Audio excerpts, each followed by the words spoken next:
કોકિલાબેન પવારની 5 વર્ષની માનતા પૂર્ણ, ખુલ્લા પગે રહેવાના સંકલ્પ સાથે કાળઝાળ ગરમીમાં પણ કરતા હતા જનસેવા।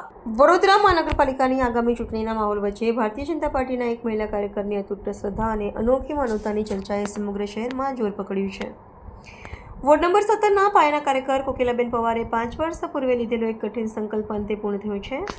પક્ષ દ્વારા તેમને સત્તાવાર ઉમેદવાર તરીકે ટિકિટ ફાળવવામાં આવતા તેમણે વર્ષો બાદ પુનઃ ચપ્પલ ધારણ કર્યા છે, જે ઘટના રાજકીય વર્તુળોમાં કુતૂહલનો વિષય બની છે। અનોખી માનતા પાછળની વિગતો મુજબ કોકિલાબેન પવારે એવો પણ લીધો હતો કે જ્યાં સુધી પક્ષ દ્વારા તેમને મહાનગરપાલિકાની ચૂંટણી લડવાની તક એટલે કે ટિકિટ આપવામાં નહીં આવે ત્યાં સુધી તેઓ પગરખાનો ત્યાગ કરશે।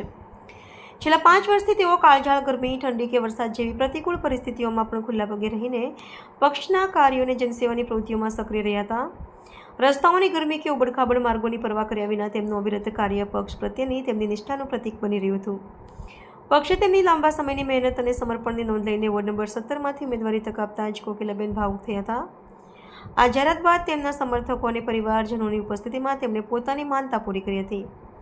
આ ઘટના બાદ વ્યક્તિગત શ્રદ્ધા પૂરતી સીમિત ન રહેતા પક્ષના અન્ય કાર્યકરો માટે પણ પ્રોત્સાહનનું કારણ બની છે। હાલમાં કોકિલાબેન પવાર પોતાની અનોખી સફર બાદ હવે પૂરા આત્મવિશ્વાસ સાથે ચૂંટણી મેદાનમાં ઝંપલાવવા સજ્જ થયા છે।